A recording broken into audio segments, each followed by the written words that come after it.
Hey, everybody, we're back again talking about the green lights of recruiting. Hello, I'm Katie Whitledge, your host of the Beyond the Technique podcast. We are on the topic of recruiting because we're all doing this all the time. And if you're not, you should be. Are you ready to increase your retention and revenue and convert website traffic to clients? Then you're ready for Maya. Maya is a marketing and client recruitment software. Maya creates better business relationships by pairing the right clients with the right beauty professionals. How do we do it? A matchmaker. Your brand will have its own unique matchmaking survey. By pairing people based on their skill set, budget, personality, and lifestyle preferences, Maya creates lasting relationships that keep both sides coming back for more. You don't get a second chance to make a first impression. Pair the right clients with the right beauty pros the first time. Visit joinmaya.com to get started. We all should have goals for how many team members you are going to add to your business brand this year. If you don't have that target in front of you, it's like throwing darts just into the air. They're going to fall wherever they may. So that is my first encouragement for you today is how many providers are you looking to hire versus guest services versus leadership? Really set those goals and those intentions in order to predict growth in your business. Last week, we spoke about red flags. What are the things you need to keep an eye out for to make sure that you avoid the painful process of hiring somebody new that's not the right fit for your salon? So this week, it's going to be more fun. We're going to talk about the positives. What are the green lights that you want to look for when you're recruiting? So let's get started. So I kind of spoke about recruiting is all about building a pool of candidates so that you really have your personal pick of the top A and B players. You never want to be in a desperate situation where you are settling for C and D players, because you will either rise to your standards or you will fall to what you're willing to tolerate. Whatever you're willing to tolerate actually becomes the new standard. So when you have that person or a couple people on your team that really don't emulate and behave in the way that sets the tone for everybody else, the standards, if you don't have that trust that they could be the person to represent your brand when somebody new starts and learns everything from them, if you're like, that person, I would not want anybody new to go and learn from them, that's not a good thing. So you really want to grow the pool of candidates who are vying to join your business so that you really have choices. How do you do that? Well, that's great marketing. And I spoke last week at the PBA, the Professional Beauty Association, on how to build your best team this year. If you want to connect with us to learn more about those strategies, go to joinmaya.com, click on education and events, and let's start that conversation. We would love to come alongside you and help work with you. There's also a ton of industry professionals. A friend, Steph Fox, is the recruiting guru for the beauty industry, has an amazing platform to help you with your recruiting efforts as well. When you are recruiting, for us, we go through a few different processes. We utilize our website and grow traffic to that platform. And on our website, we have a very strategic online application so that we are actually building in interview questions into their application that help us discover if somebody's a great fit. We're also very active and involved in our community and the beauty schools in our community. We are hosting events for beauty students and new to the industry professionals. For example, a high texture curly haircut look and learn. That is such a draw because it's not a major topic that beauty schools are really invested in. So there's just so many things going on. There's social media, there's platforms like Indeed, like hiring platforms. There's your website, there's beauty school relationships, there's recruiting your team to have a referral program, a bonus structure for helping send new team members to your salon. But now you have these potential candidates in front of you. And how do you know that they are a good fit? So the green lights we're looking for, and I'm just going to dive right in. First off, if they are applying online, this is very good. That this means that they've actually gone to your website. They are interested in learning more about what it means to be a part of your team, and they're actually taking action and applying. Now, our online application, you can kind of think of this two ways. It's not super short. There's not just 5 little things to, subject lines to put in. There's not 5 categories to submit. We have a little bit of a longer online application. Some people don't love that because they just want to get people to apply. I want to take less time and effort reviewing people who are just throwing spaghetti against the wall. So ours is not super long, but it's a little bit longer because we build in some of those pre-interview questions to really discover who people are. So if they are applying online, that's a green light. I love that. When I look at their online application, I want to see, gosh, this person has held a job for 2+ years. That's a green light. That shows me that they know how to be loyal to a brand and be a part of a team. When you're a part of a team for a long period of time, you go through natural highs and lows with a company and with people, and you have to work through those things. You don't give up easily. So that is a green light. Let's imagine that you have a phone interview with them and you are hearing great things in the conversation. And after the conversation, they send you a thank you. That's a green light. They took the time to send you a thank you. Now, in their communications leading up to this moment, they are well written. It is a green light when I see that somebody can accurately put together sentences where the right letters are capitalized. Now, some of you may not like that is a place of judgment, but we are in a professional setting, and it depends probably on your brand and your standards. But at our salons, we do have the opportunity for all of our providers to directly communicate with their clients, meaning every single team member has a professional work email. It is because we don't want to have to be the middleman in your relationship and serving your client. So we give you direct access to them. And some of you may be a little fearful of this. We got to let it go. If people are going to leave and take clients with them, they're going to leave, and clients are either going to go with them or not. I won't even get into why, Maya is so powerful for this, because if you can drive back those clients with somebody who is the right fit, that's where the power of that comes in.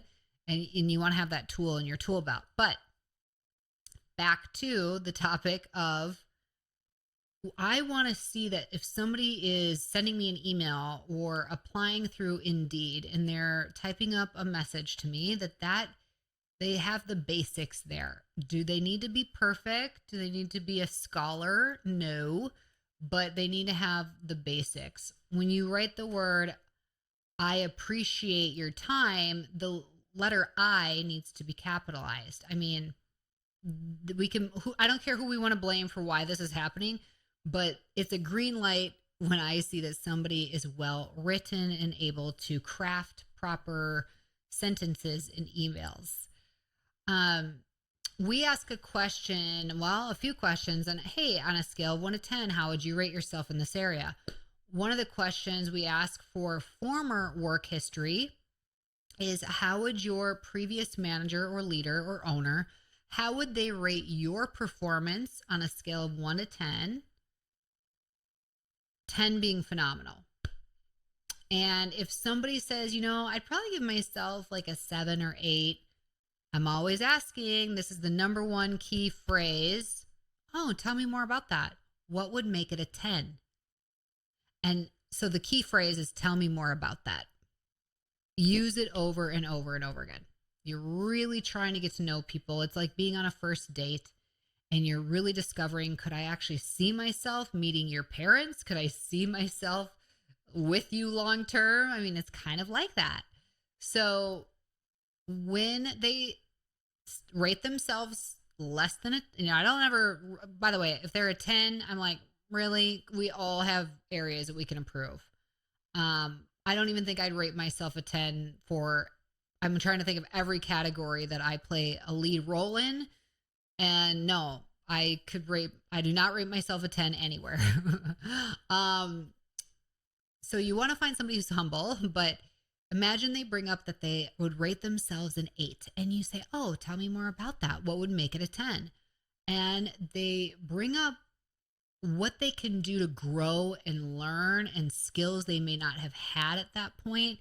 That's a green light. Gosh, that tells me that that person is thirsty for development and improvement, that they want to be great. Another green light is, now imagine that they, whether you're on the phone or in person, imagine they are asking a ton of questions, and all from a very positive level of excitement. "Oh, how do you do that? Okay, cool." And, it's not like being questioned like, "Well, what do you do about time off? Is there time off? Do you have a non-compete?" It's like excitement questions of, what kind of education do you offer? Oh, really cool. And, what kind of products do you carry? I noticed this product line. Oh, I've never used that color line, but I really want to try it. When they're asking a lot of questions, this is a green light. Now, one of the strategies that we put into place at our salons is having this opportunity for people to come and shadow. Now, if they don't shadow before an interview, we actually piggyback a shadow experience with their interview. So they come in for their interview and we say, "Hey, I just want you to plan for a little extra time after we sit down and get to know each other to shadow our salon. We really want you to get an idea of what it's like to be in our environment, around our team, the kind of clientele we work with. If that sounds good to you, you can stay for as little or as long as you would like. That is totally voluntary and up to you." Of course, if they don't stay for that, that's not a green light, right? But when they stay and they're really engaged and interested and thirsty and growing, that is key. So whether they can set this up before an interview, we have this on our website where they can actually schedule a date. It pulls up a calendar right in front of them with the availability of my educators and trainers. So it's perfect. So they set it up online. We're discovering a little bit about them. That, by the way, is a little lead gen tool, little lead generation there. So very strategic. And then they come in and we get to feel them out. They get to feel us out. Okay. But if they come in for the interview, we still piggyback it with a shadow. But a total green light for people who take initiative, and that takes courage too, because imagine a younger generation, they are mostly on digital, setting themselves up for an in-person visit, and it's not like they're talking to anybody first. They're just setting it up online and then they're showing up and they're putting themselves in that opportunity. Like, that takes initiative, it takes courage and motivation. Like, I love that. That's a green light. And by the way, when it comes to showing up, another green light is they're early. And they don't need to be ridiculously early where they're throwing you off and now you're scrambling to start or think of a way to, keep them entertained until you're actually ready for them. But, they're not right up to the minute on time. They're that 15 to 10 to 5 minutes early. They're early, which is on time in our opinion, which is a green light. Another green light is their appearance. Now, I know we all have different appearance expectations. Last week, I spoke about not having a dress code. We don't expect people to wear all black. We expect them, though, to show up as the best versions of themselves. We are creative, artistic people, but I want you to still show up like the best version of yourself, because we are charging quite a bit for our services. So everybody's fashion sense can be unique to them, but it's a green light when their appearance looks like the best version of them and you can tell they're confident. They have this glowing, when somebody's so happy, they're kind of glowing. They have that kind of vibrancy. and they look like your brand. They look like they could fit right into your culture and be a part of your team. That's a green light. Of course, another green light is what their teachers have to say about them. If you are connecting with beauty school students, I really want to encourage you to build relationships with the instructors and the leaders at those beauty schools. You want to just earn that trust and the ability to ask them, hey, this person is applying with us. Um, have they been a great addition to your student group? Have they been on time? Any insight you're willing to share with me is appreciated. And I've had some instructors reach out and say, hey, I've encouraged this student to apply with your salons because I know that they would be the perfect fit for your team. You want to get to that point where that is happening for you. And to me, that is a green light all day long.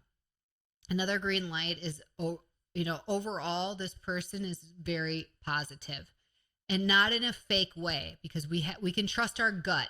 We can tell when somebody's trying to fake it, and we can tell when somebody's genuinely seeing things from a positive perspective and is a positive person. We want that type of person on our team. That is a green light. And I've already spoken a little bit about just being humble. If I ask, how would you rate yourself on a scale of 1 to 10? If they're a 10 across the board and they're overly confident, probably not a green light. You really want to find somebody who is humble enough to know that there's always areas for growth. They want to be a part of that, and they're thirsty for development, learning more, and being a part of something that is greater than themselves. So that person will emulate team. They want to be in a group. They want to be around others. It's not about what their success is. It's like, I know that by default, I'm going to be successful because I'm surrounding myself with all of these amazing people. And the best way to discover green lights, my friends, is 2 things. Number 1, always trust your gut. Your instincts are one of your greatest assets. Trust your gut. And number 2, ask more questions. I think sometimes we fly through our interviewing process. We move so quick. And by the way, I think you need to be quick to hire. It's a competitive field. If you think about the top salons around you, you might have a lot of things in common with them, and you might be going after very similar candidates. So you do want to move quick, and your hiring process should be quick. If somebody applies on your website, they shouldn't be waiting a week to hear from you. They should hear with you within hours. I mean, we are on it. So there's that. But if somebody is actually in the midst of an interview process with you, take your time. Sometimes we set up an interview and I'll see leaders walk out 20 minutes later. There's no way you're actually getting to know somebody for who they really are in just 20 minutes. I want you to get out of the trap of looking at your interview questions that you have on your sheet and you're writing down what you're learning about them. That's a basic guideline, but if you ask any one of my leaders who are part of interviews with me, I veer off of the sheet 100% of the time, because it's all about actually getting to know that person. Take your time. And that may look like an hour that's full of good, juicy things you're discovering. It could look like an hour and a half. But take an hour to an hour and a half now to save yourself how much of an investment in payroll over the next how many weeks or months before you finally are like, gosh, who I thought you were, especially in your interview, is like literally not who you're showing up and being every time we're together. So there's a disconnect here. But that is on us if we're not taking our time. Now, if you have taken your time and you really have discovered as much as you can in your interview and somebody still starts and you kind of see a couple things that just aren't in alignment, you need to confront that immediately. And if you don't see a shift, then they've got to go. They've got to go. You got to make the tough call, because you don't want that to seep into the fabric of your culture and become the new standard or the new vibe of your team. We just came off our annual reviews, and an overwhelming amount of feedback from both of our brands is that the team is the best it's ever been. The people are great. The vibe is great. The teamwork is great. Our culture is amazing. You, my friends, want to protect that at all costs. And I know sometimes we're like loving and we want to see the best in people, but I promise you, people will show you who they really are. You need to believe them. And who they really are is great. You're okay, I'm okay. It's just not okay here. And that's okay. Not everybody that starts with you will finish with you. Not everybody is the right fit. But keep your standards high and your energy even higher. If you get after it and really hone in on looking for these green lights and avoiding candidates that show you those red flags, I promise you will build your best team this year. As always, everybody, have an awesome day. Thank you for being with me, and stay strong.